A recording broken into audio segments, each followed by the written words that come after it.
Merhaba sevgili arkadaşlar, Bir Yumakla Gelenler YouTube kanalıma hoş geldiniz. Bugün sizlere bu önde görmüş olduğunuz bandana modelinin yapımını anlatmaya çalışacağım. Gerçekten çok şık, çok güzel.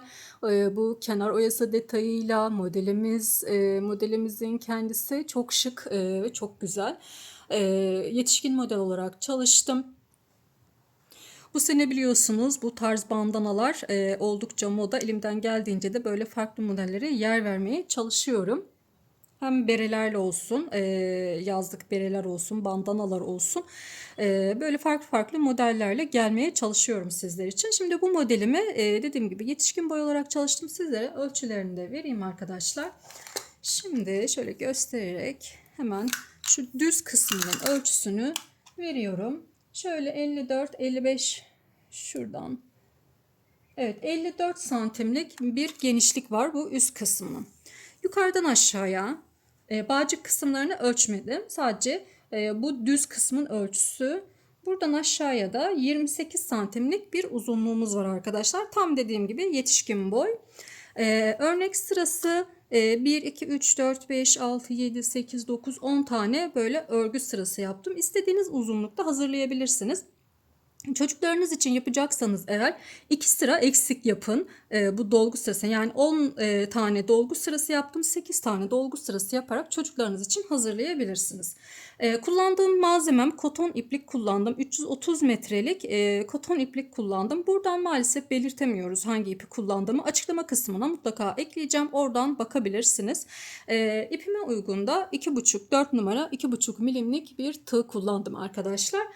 Şöyle söyleyeyim, bakın elimde bu kadar 330 metrelik ipten bu kadar bir yün kaldı. Herhalde 250 metre kadar gidiyor arkadaşlar. Birazcık dolgulu bir model olduğu için ip yiyen bir model. Evet, modelim bu şekilde. Şimdi isterseniz yapımına geçelim. Geçmeden önce küçük bir hatırlatma yapmak istiyorum. Kanalıma abone olmayı, bildirimleri açmayı unutmayın.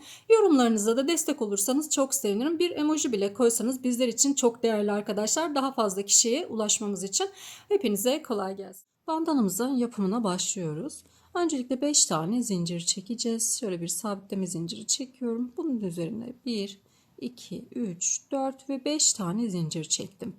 Daha sonrasında ilk çekmiş olduğumuz zincirime batıyorum.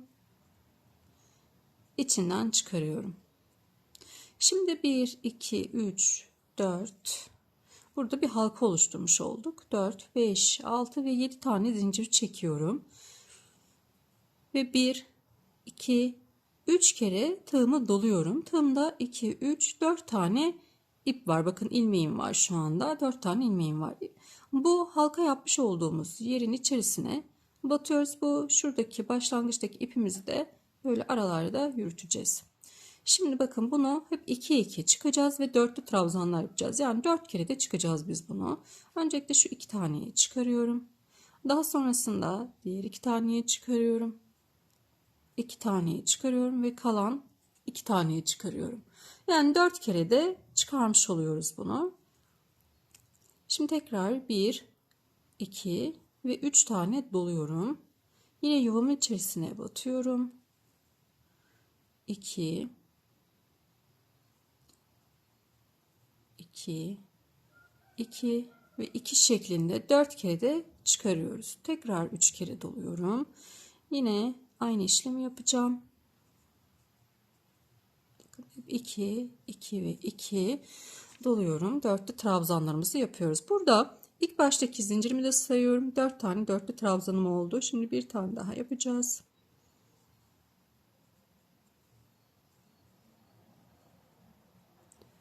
Beş tane dörtlü trabzanım var. 3 zincir çekiyorum. Yine 3 kere doladım. Yine aynı yuvamız içerisine, yani bu boşluğa, ilk başta yapmış olduğumuz halkaya batıyorum. Ve 4 kere de çıkacağım. Her defasında 2 2 çıkarıyorum. Bakın 2 2 ve 2. Burada da yine 5 tane halkamız, dörtlü trabzanımız olacak.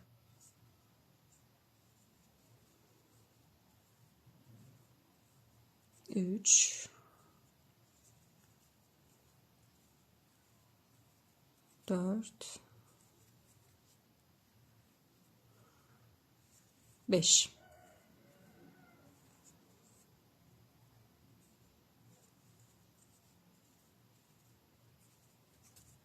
Evet. 5 tane bu tarafta dörtlü trabzanımız var. 5 tane de bu tarafta dörtlü trabzanımız var. Şimdi döndürüyorum. 7 tane zincir çekiyorum. 2, 3, 4, 5, 6 ve 7. Evet, şimdi zeminimiz için bakın 7 tane zincirimi çektim. İpimi doluyorum. Bu zincirimizin hemen dip kısmına batıyoruz. Bakın bir kere doladım ipimi. Hemen dip kısmına buraya batıyorum. Buraya. Bir kere doladım ama 3 kere de çıkacağım. Öncelikle şu tığımın ilk önündeki bir taneyi çıkarıyorum. Şimdi 2 çıkarıyoruz arkadaşlar. Yine 7 tane zincir çekiyorum. 1, 2, 3, 4, 5, 6, 7. Şimdi buradaki bakın şu altta 3 tane zincir çekmiş olduğumuz yer var. Buraya sık iğne ile bağlıyorum. Yine 7 tane zincir çekiyorum. 2, 3, 4, 5, 6, 7 ipimi doluyorum.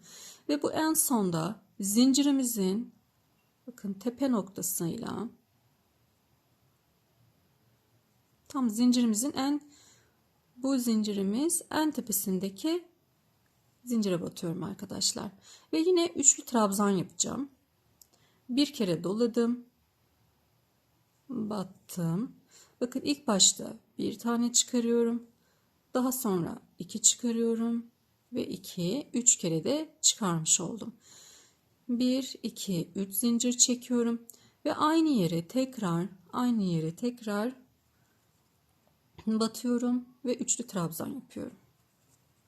Evet, bu sırada zeminlerimizi oluşturmuş olduk. İki ayrı yerde bu ilk sırada yapmış olduğumuz yeri yapacağız. İki ayrı yerde. Şimdi döndürüyorum.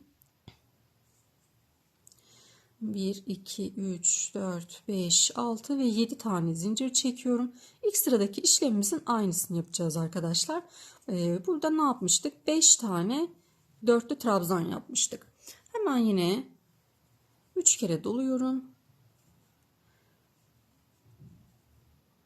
2, 2 şeklinde çıkarıyoruz. İkinci baştaki zincirimizde sayıyoruz. 2, 3,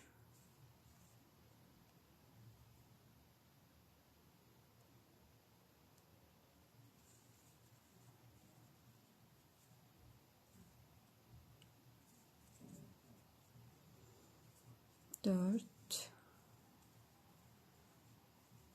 ve 5. 5 tane yaptık. Şimdi yine 3 tane zincir çekiyorum. Ve şimdi buraya 4 tane dörtlü trabzan yapacağız. Bakın burası geçiş yerimiz olacak bizim.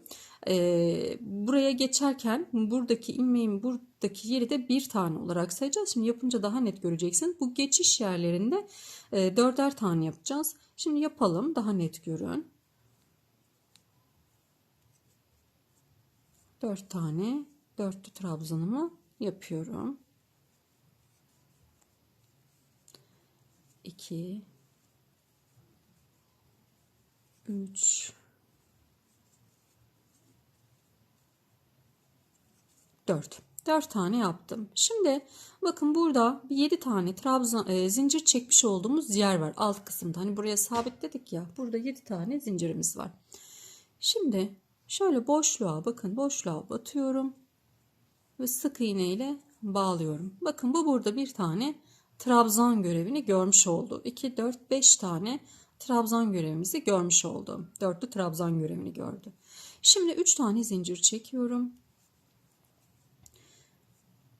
Diğer yere atlıyorum. Bakın burada tek sık iğnemiz var. Hemen şuradaki 7 tane zincirlik olan kısmı atlıyorum.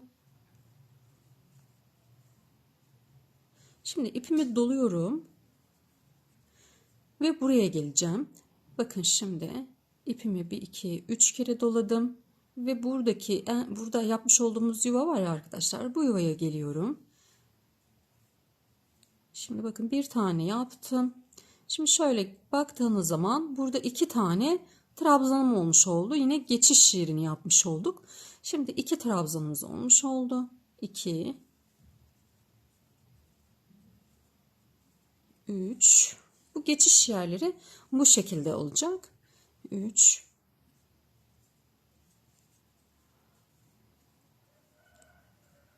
4,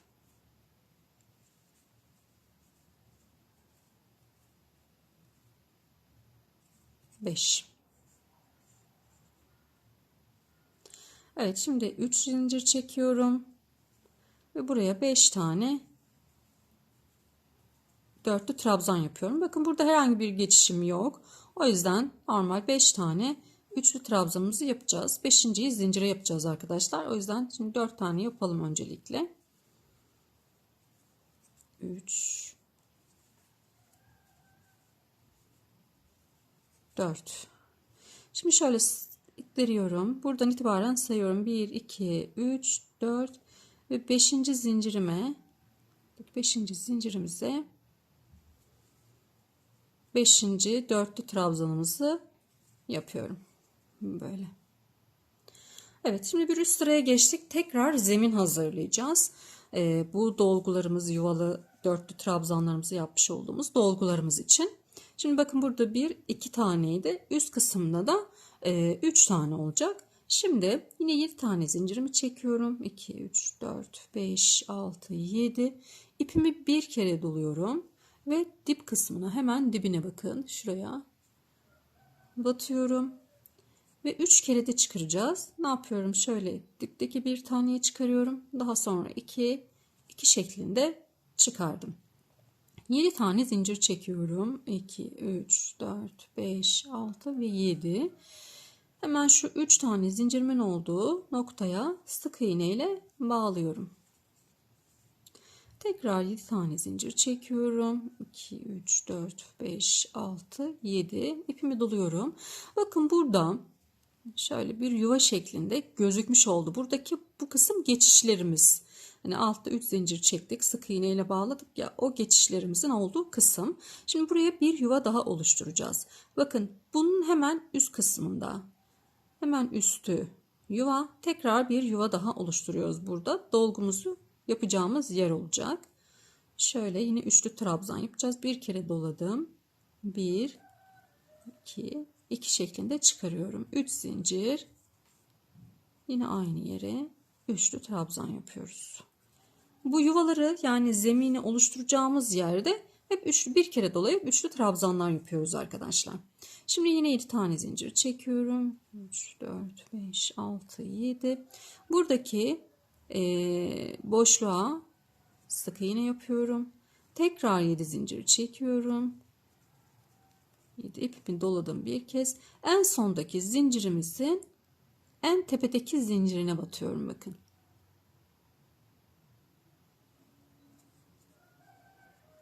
Ve üçlü trabzan olacak şekilde çıkardım. 3 zincir çekiyorum ve aynı yere tekrar üçlü trabzan yapıyorum. Şimdi bakalım. Bakın 1, 2 ve 3 tane yuva oluşturduk burada. Yani 3 tane böyle dörtlü trabzanlar yapacağımız kısım yapacağız. Şimdi başlayalım. Döndük. 7 zincir çekiyorum. 3 kere doladım. Şimdi bakın kenar olduğu için buraya 5 tane dörtlü trabzan yapacağız. Bu birincimiz.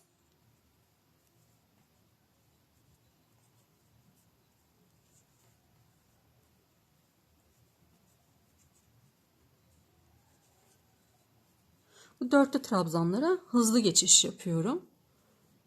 Sanırım anlaşıldı onlar. Evet, 4 ve 5. Bakın 1, 2, 3, 4, 5. Şimdi 3 tane zincir çekeceğim. Şimdi bakıyorum, geçiş yapacağım kısımdayım. O yüzden 4 tane yapıyorum burada. Yani buradan sonra artık hep sadece kenarlarda beşer tane dörtlü trabzanlar yapacağız. Ortalarda 4 tane yapacağız. Geçişlerimizdekiyle 5 olacaklar arkadaşlar. 2, 3, 4. Evet bakın 4 tane yaptım. Şimdi burada 7 tane zincirimiz vardı. Hiç zincir çekmedim. İp de dolamadım. Buraya batıyorum. Ve bakın burada 5 tane dörtlü trabzanımız oluşmuş oldu. Şimdi 3 zincir çekiyorum. Yuvaya sık iğne yapmıştık. Hemen onun üzerinden bu kısma atlıyorum. Aynı zamanda bu kısımlar bizim bir üst sırada zemin hazırlayacağımız kısımlar oluyor arkadaşlar. Şimdi ipimi doluyorum. Hiç zincir çekmedim. 3 kere doladım. Ve yine geçişimizi yapıyoruz. Bu yuvamızın içerisine geçişimizi yapıyoruz. Bakın bu bir trabzan olarak kabul edeceğiz bunu. Dörtlü trabzan olarak. Şimdi yapalım. Bakın dörtlü trabzan olarak kabul ediyoruz. Şöyle birazcık da düzeltin, aynı boyda olsun. 2 tane olmuş oldu. 2.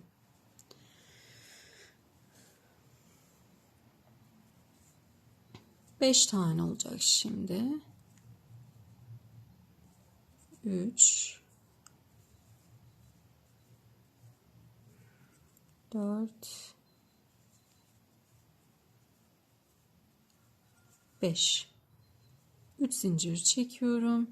Tekrar aynı yere 4 tane daha dörtlü trabzan yapıyorum. Çünkü neden? Çünkü yine geçiş kısmındayız. O yüzden 4 tane dörtlü trabzanımızı yapalım.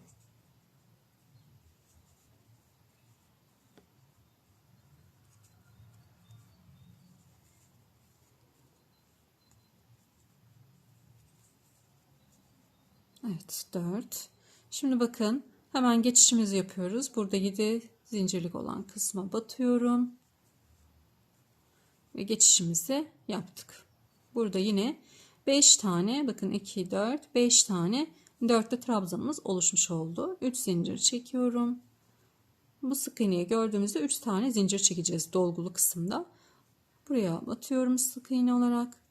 Tekrar ipimi 1 2 3 kere doluyorum ve yine geçiş yapacağız.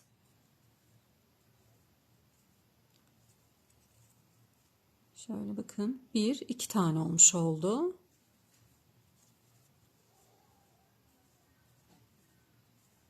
Üç, 4 ve 5. 3 zincir. Şimdi kenar olduğu için burada geçiş kısmımız yok. 5 tane dörtlü trabzanımızı yapalım arkadaşlar. Şimdi artık bu dörtlü trabzanları hızlı geçiyorum dediğim gibi. Hani artık yapabilirsiniz diye düşünüyorum.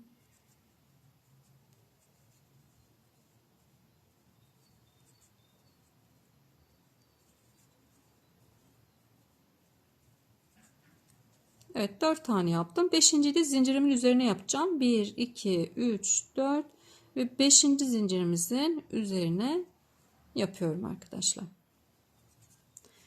Şimdi şöyle koyalım.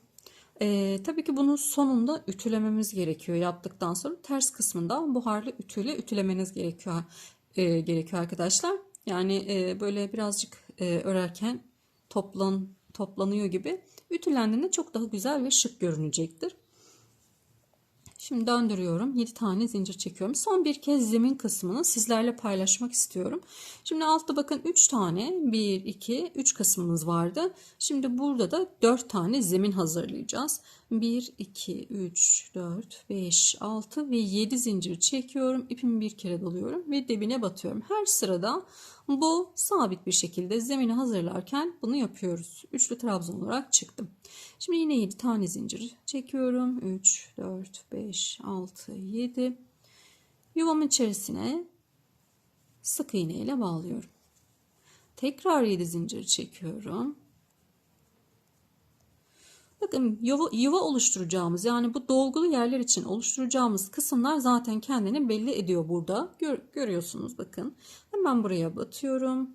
Üçlü trabzan şeklinde bir kere doladım. Üçlü trabzan şeklinde çıkarıyorum. 3 zincir. Tekrar aynı yere üçlü trabzan yapıyorum. Bakıyorum dolgu kısmı var. O zaman 7 tane zincir çekmem gerekiyor. Yuvamızı burada oluşturmayacağız. Buraya sık iğne ile sabitledim. Şimdi yine 7 zincir. 7. Bakın yine alttaki bu geçiş yerindeyiz. Zaten dediğim gibi oluşturacağımız yer bu geçiş yerleri, bu kısımlar. Ne yaptım? İpimi doluyorum. Buraya batıyorum ve üçlü trabzan yapıyorum. 2 zincir, 3 zincir, aynı yere tekrar üçlü olarak çıkıyorum. Yani bir kere doluyorum, 3 kere de çıkıyorum arkadaşlar. Yine 7 zincir çekelim. Buraya sabitliyorum. Sık iğne ile ve yine 7 zincir. İpimi doluyorum ve sondaki zincirimize geldik artık. Zincirimizin en sondaki zincirine batıyorum. Üçlü trabzan şeklinde çıkarıyorum. 3 zincir. Evet. Bu sondaki zincirlerimize ve baştaki zincirlerimize her zaman yuvalarımızı oluşturuyoruz. Orta kısımlarda da yuvalarımız bu geçiş yerlerinde oluşuyor arkadaşlar. Bu kadar kolay. Evet, yine döndürüyorum. Aynı işlemleri tekrarlayacağız. 7 zincir çektim. Buraya 5 tane dörtlü trabzan yapıyorum. Zincirimi de saydım. 2. Köşe olduğu için direkt 5 tane yapıyorum. 3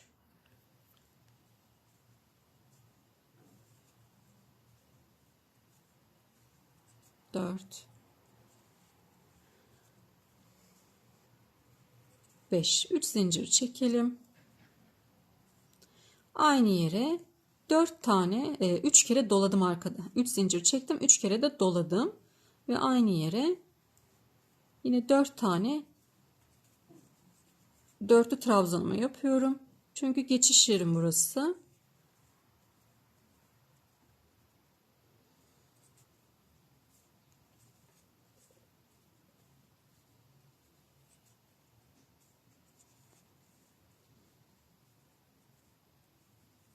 Evet. Şimdi bakın geçiş yerimiz 7 zincir çekmiş olduğumuz kısım. Hemen batıyorum sık iğne ile bağladım. Ve burada bir tane daha trabzanım oldu. 2, 4, 5 tane dörtlü trabzanım var. 3 zincir çekiyorum. Buraya bağlıyorum. Bakın sık iğne var. Hemen bu kısma bağladım. Ne oldu şimdi? Burası bizim üst kısımdaki zemin kısmımız olmuş oldu. Dediğim gibi bu kısımlar zemin kısımları.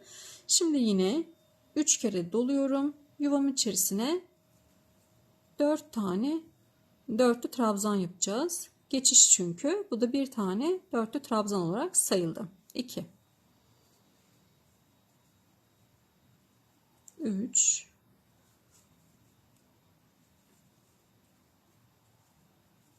4 ve 5. 3 zincir çekiyorum. Aynı yere yine 4 tane daha dörtlü trabzanımızı yapalım.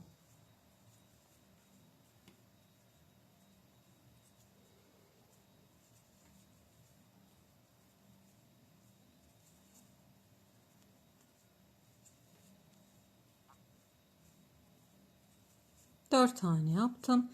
Geçişteyiz. Hemen buraya sık iğne ile bağladım. 3 zincir çekiyorum. Buraya sık iğne ile bağlıyorum. Buralar bizim üst kısımlardaki zeminlerimiz oluyor. Pardon, zincir yok burada. Şimdi evet, ipimi 3 kere doluyorum. Ve buraya geldim. Buradaki yuvaya yine aynı şekilde 4 tane yapacağız. Bu bir tane, ikinciyi yaptık. Geçiş yerlerini anladınız sanıyorum arkadaşlar. Hani neden 4 tane yaptığımızı. 3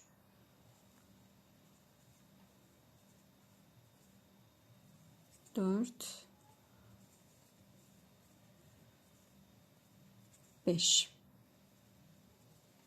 3 zincir, aynı yere yine 4 tane dörtlü trabzan yapıyorum.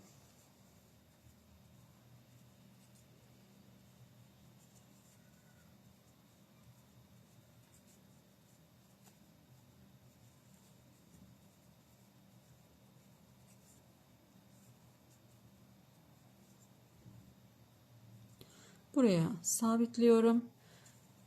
Ve burada 5 tane olmuş oldu. 3 zinciri çekiyorum. 3 kere doladım ve sondaki yuvamızı da yapalım arkadaşlar. Bunları daha sonrasında böyle hani sabitlediğiniz zaman tam eşitlemeniz için şöyle elinizle birazcık düzeltin.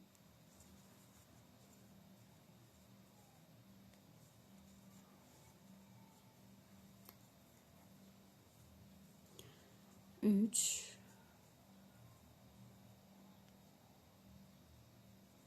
dört,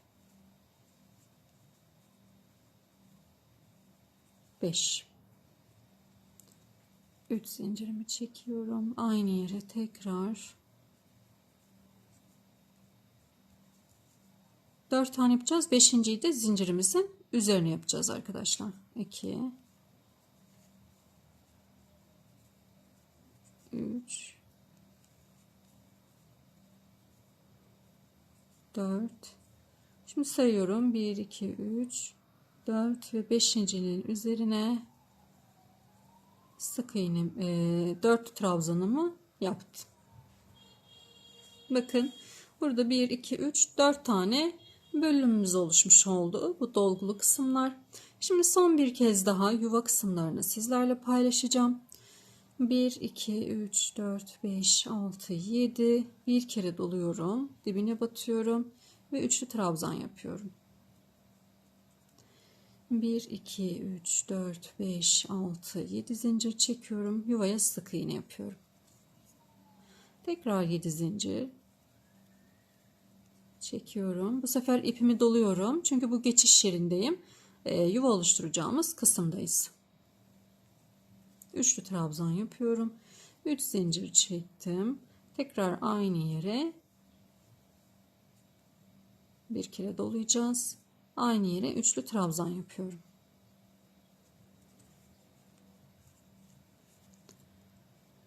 Evet, 1, 2, 3, 4, 5, 6, 7 zincir çekiyorum. Yuvaya sabitliyorum sık iğne ile. 7 zincir. İpimi doluyorum. Ve bu geçiş yerindeyim. Buraya yuva oluşturuyorum. Üçlü trabzan yapıyorum. 3 zincir. Aynı yere tekrar üçlü trabzan yapıyorum. Yine 7 zincir.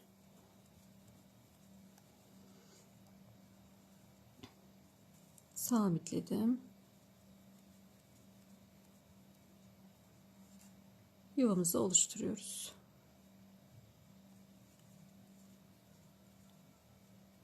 3 zincir ve aynı yere tekrar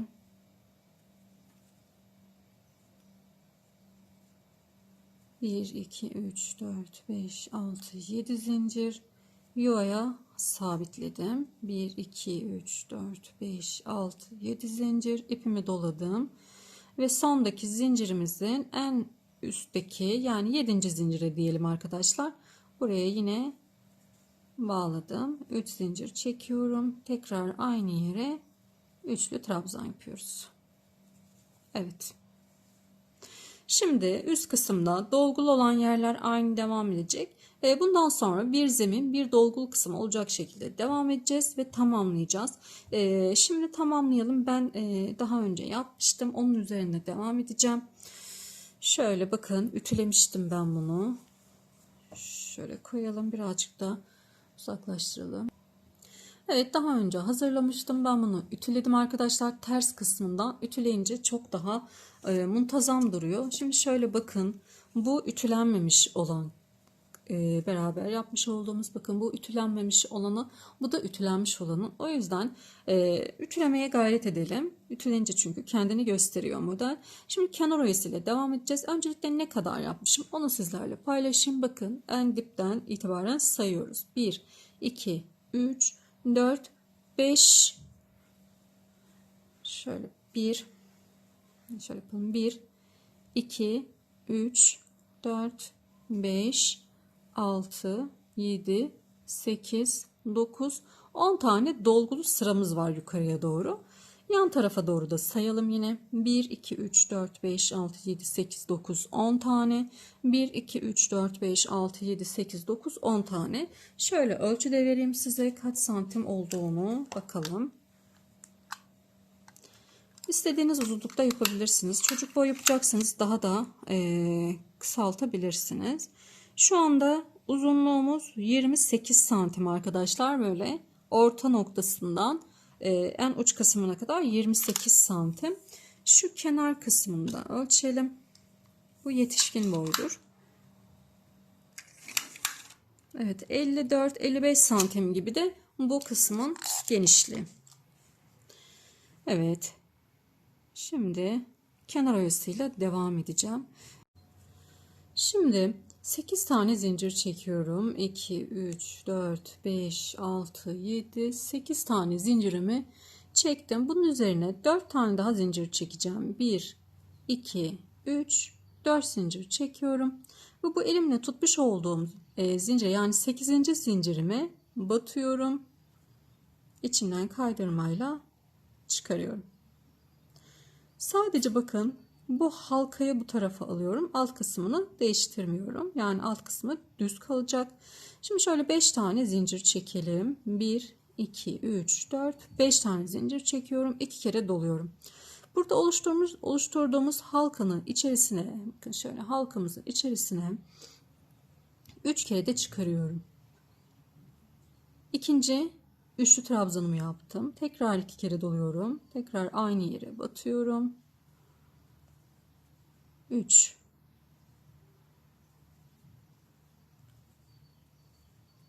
4, 5 tane olacak. 4, 5 tane üçlü trabzanımızı yaptık. Şimdi 3 tane zincir çekiyorum. Burada pıtırcığımızı oluşturacağız. Şöyle 3 zincirimizin hemen dip kısmında bakın şöyle 2 ilmek gibi böyle kendini gösteriyor zaten. Birinci bu, ikinci de bu. Batıyorum. İçinden çıkarıyorum. Burada bir tane pıtırcık oluşturduk. Şimdi tekrar 2 kere doluyorum ve 4 tane daha üçlü trabzan yapacağım. Bakın bu tarafta 5 tane, 2, 4, 5. Burada da yine 5 olacak ama önce 4 taneyi bir yapalım.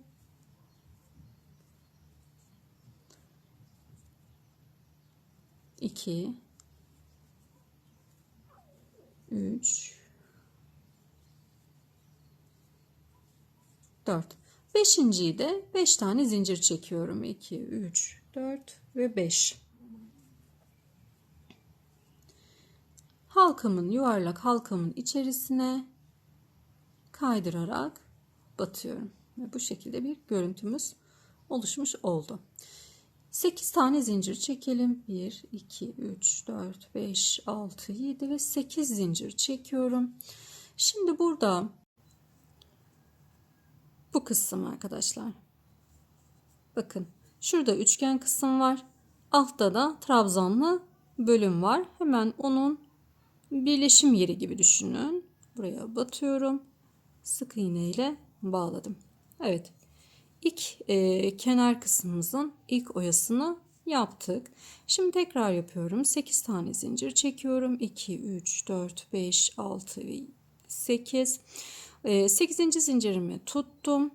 1, 2, 3, 4 tane daha zincir çektim. Daha sonrasında hiç ipimi dolamıyorum. Aynı yere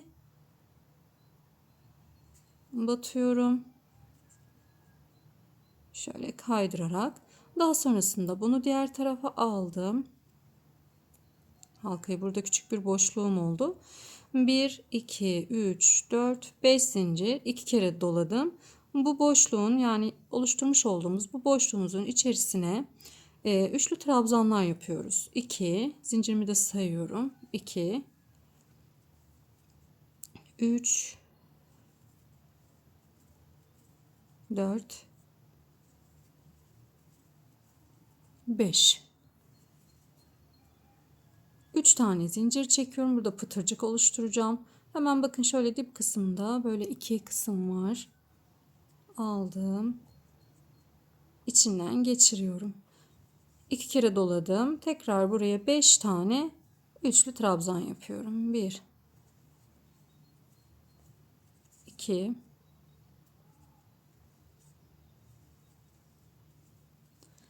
3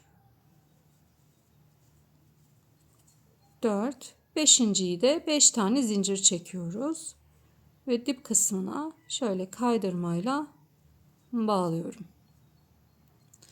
Yine 8 tane zincir çekelim. 2 3 4 5 6 7 8 zincir çektim. Şimdi bakın tekrar yine geliyorum. Aynı üstteki batmış olduğumuz gibi yuvamız var, trabzanımız var. Bu yuvamızın bacak kısmıyla trabzanımızın orta noktasındaki kısma sık iğne ile bağlıyorum. Evet, ikinci oyamızı da yapmış olduk bu şekilde. Şimdi bir tane daha yapalım.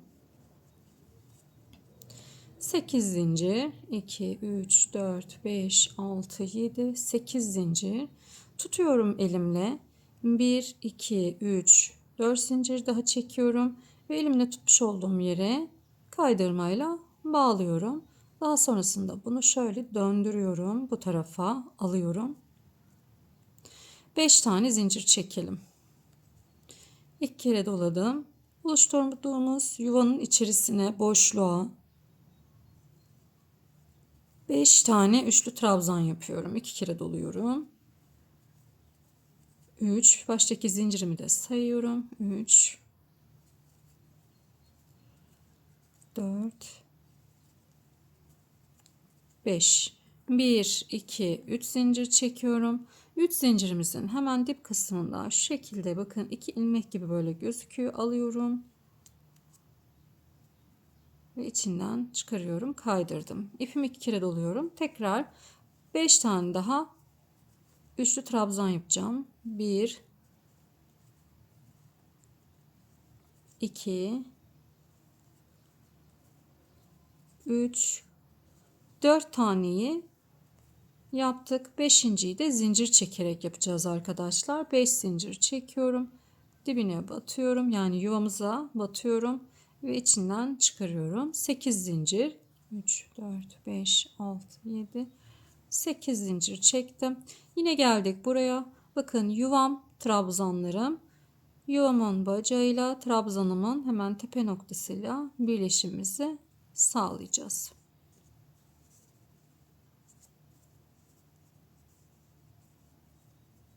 Evet. Şöyle gösterelim. Elinizde düzeltin. Evet. Şimdi devam edelim. Orta noktasına kadar, yani şu uç kısma kadar gelelim. Burada nasıl yaptığımı da yine sizlerle paylaşacağım. Şimdi bakın tam uç kısma kadar geldim. Şöyle baktığımız zaman göstereyim. Tam uç orta başlangıç noktası, yani ilk başlamış olduğumuz yere geldim. Oraya battım. Şimdi yine 8 tane zincir çekiyorum. 2, 3, 4, 5, 6, 7, 8 zincir. Yakınlaştıralım. Evet. Daha sonrasında yine 4 tane daha. 2, 3, 4 ve elimizde tutmuş olduğumuz kısım, yani 8. zincirime kaydırmayla bağladım. 5 zincir, 5 zincir ve bu yapmış olduğumuz yuvamızın içerisine şöyle 2 kere doluyorum. Yine yapıyoruz yaprağımızı.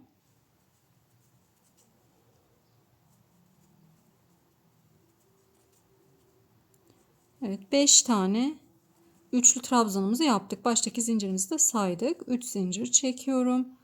Buradaki pıtırcığımızı yapıyorum. Daha sonra yine 4 tane daha üçlü trabzan yapacağım.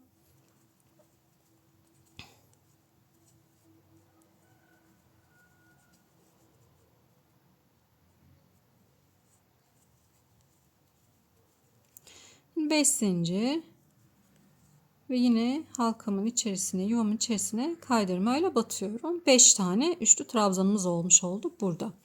Şimdi yine 8 tane zincir çekiyorum. 4 5 6 7 8 ve aynı noktaya tekrar bir tane daha sık iğne ile bağlıyorum arkadaşlar. Bu orta noktasındaki işlemimiz bu şekilde olacak. Çünkü eğer hani buraya batarsak toplayacaktı, burası böyle bir büzüşme olacaktı. O yüzden aynı yere bir kere daha batmış olduk. Şimdi aynısı gibi devam edeceğiz. 4, 5, 6, 7, 8.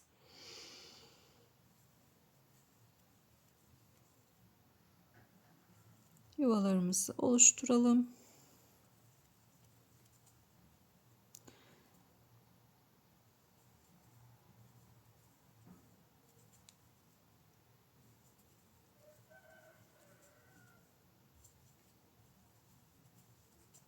Dört,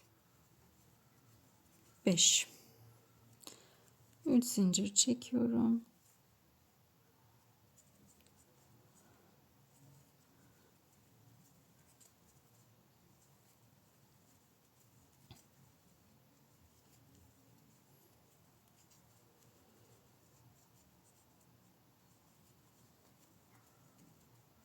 Dört tane yaptık.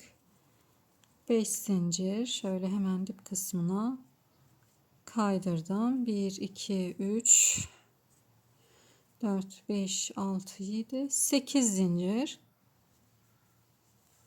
Ve yine aynı. Şimdi bakın bu tarafta da şöyle göstereyim, bu tarafta da trabzanım ve yuvamın orta noktası. Burası. Bakın tam üçgen kısımla buradaki trabzanımızın orta noktası.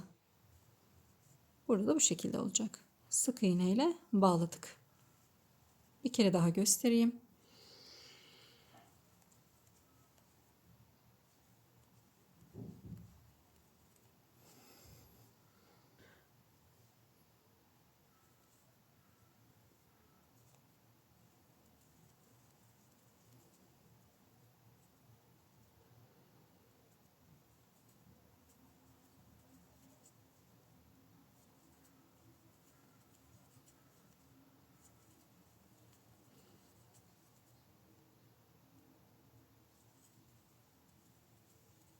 Beş, 3 zincir. Pıtırcığımızı yapıyoruz. Sadece bağlantı noktalarını göstermek için şu anda gösteriyorum. O yüzden hızlı hızlı geçiyorum arkadaşlar. Buranın hani zaten nasıl yapıldığını anlamışsınızdır buraya kadar geldiyseniz. Kaç tane oldu? 2, 4, 5, 3 tane. Bir tane daha yapalım. 5 zincir dibine kaydırıyorum.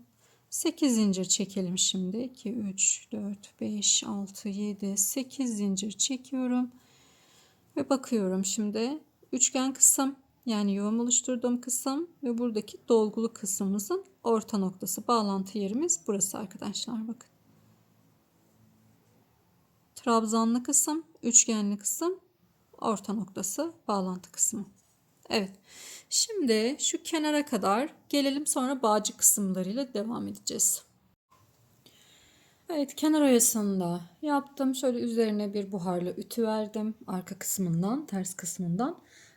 Tam bu şekilde düzgünce gayet şık gözüktü arkadaşlar.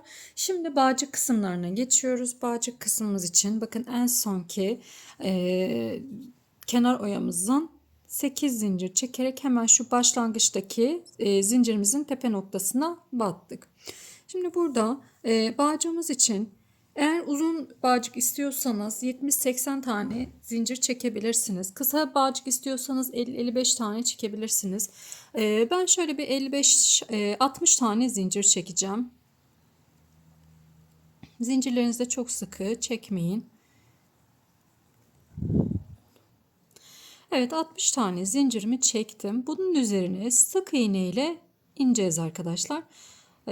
Şöyle ön tarafından da yapabilirsiniz. Arka kısmındaki bakın şu arka zincirimizin arka kısmını çevirdiğimizde bombeler var. O şekilde de yapabilirsiniz. Ön yüzünden böyle de yapabilirsiniz. Nasıl isterseniz. Ben şöyle ters tarafından sık iğnelerimi yapıyorum.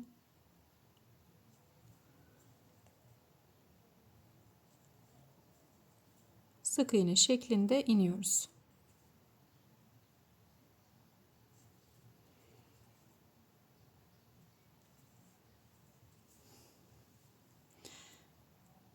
Zincirimizi bu başlamış olduğumuz yere kadar gelelim.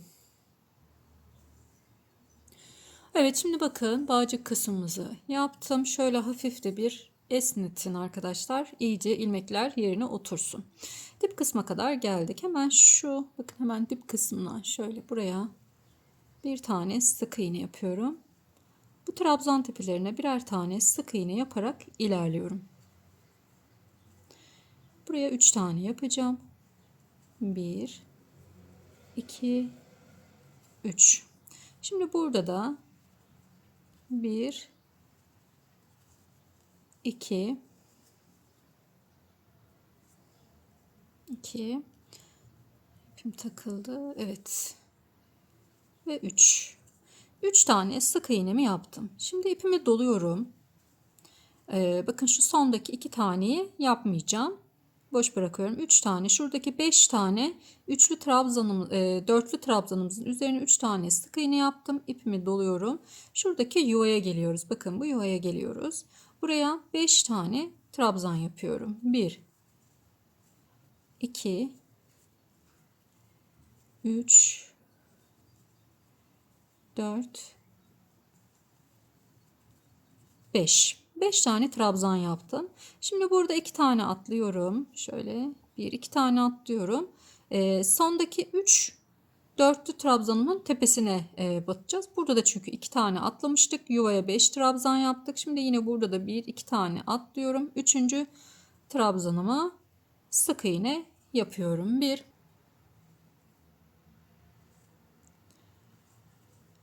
2 3. Bunun içerisine 3 tane sık iğne, 3 sık iğne. Buraya geldik. Buraya da bakın 1 2 3 sık iğne yaptım. İpimi doluyorum. Buradaki yuvaya atlıyoruz. Şuraya 5 tane trabzan yapıyorum.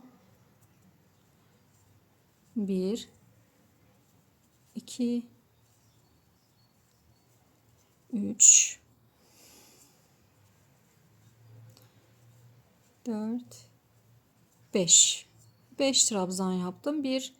Şu 2 tane atlıyorum. Sondaki 3 taneye 3 trabzanımın üzerine sık iğne geliyorum. 1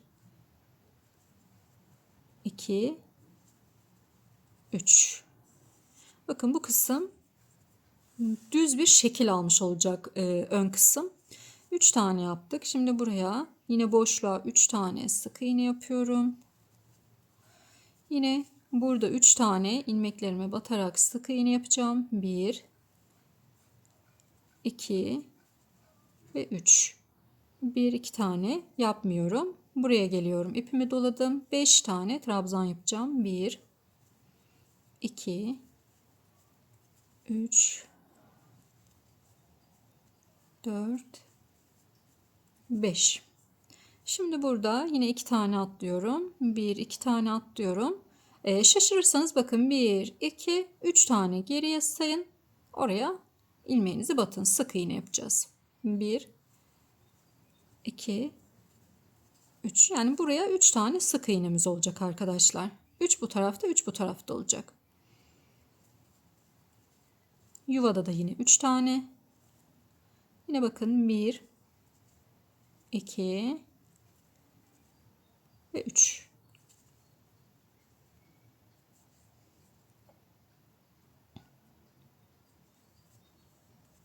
Üç sık iğne, ipimi doluyorum. Yuvaya 5 tane trabzan yapıyorum. Yani ara boşluk, yuva dediğim şu ara boşluk arkadaşlar. 1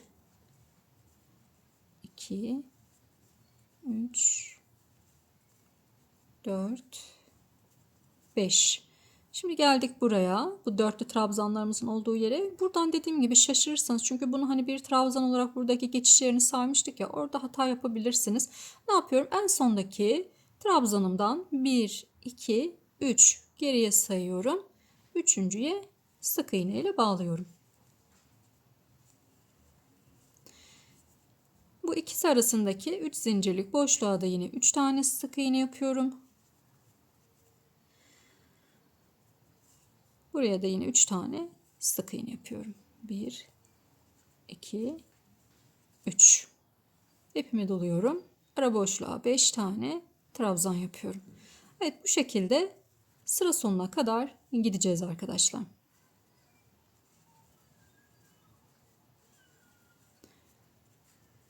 Bakın burası dümdüz bir şekil aldı. Şimdi sıra sonuna kadar böyle buraya kadar gelelim. Buradaki son bağcığımızı yapacağız. Evet, bu son kısma kadar geldik. Şimdi burayı da beraber yapalım. Yuvamızın içerisine 3 tane sık iğne yaptım. Burayı komple yapıyorum arkadaşlar. 5 tane. Sondayız zaten. 1, 2, 3, 4 ve 5. Evet, ön sıramızı tamamlamış olduk. Şimdi diğer tarafta bağcığımız için 60 tane zincir çekmiştik. Yine burada da 60 tane zincir çekeceğiz ve üzerine sık iğne ile buraya kadar ineceğiz. Evet, zincirlerimi çektim. Yine ben diğer tarafını şu arka kısmından alarak yapmıştım. Sizler hangi taraftan yaptıysanız o şekilde buraya sık iğne ile aşağıya doğru inelim. Şimdi burayı tamamlayacağız. Aşağıya doğru sık iğne ile geleceğiz arkadaşlar. Daha sonrasında hemen bakın, hemen bunun şurada bu kısmıyla, yani hemen dip kısmıyla kaydırmayla bağlantımızı yapacağız ve sonlandıracağız. Şimdi biz yapalım, sık iğne ile gelip buraya bağlantımızı kaydırmayla, yani buraya kadar geldikten sonra şu şekilde göstereyim, bakın şöyle alıyorum ve içinden çıkarıyorum. Bu şekilde bağlayacağız ve bandanamızı bitirmiş olacağız. İpimizi keseceğiz. Şimdi yapalım ve son haliyle gelelim. Evet arkadaşlar, bandanamızın son hali bu şekilde. Çok şık, çok güzel bir model oldu. Böyle özellikle de başta çok güzel duruyor. İstediğiniz iplerle hazırlayabilirsiniz. Böyle akrilik, yazlık, ince ipler var. Onlarla da hazırlayabilirsiniz. Hangi ipleri tercih ederseniz ince iplerle çok daha güzel duracaktır. Ben koton ip kullandım. Bunda da gayet güzel oldu. Hani bunun elinizde bu ipten de varsa bununla da örebilirsiniz. Evet, modelim bu şekildeydi. Umarım faydalı olabilmişimdir anlatımımla.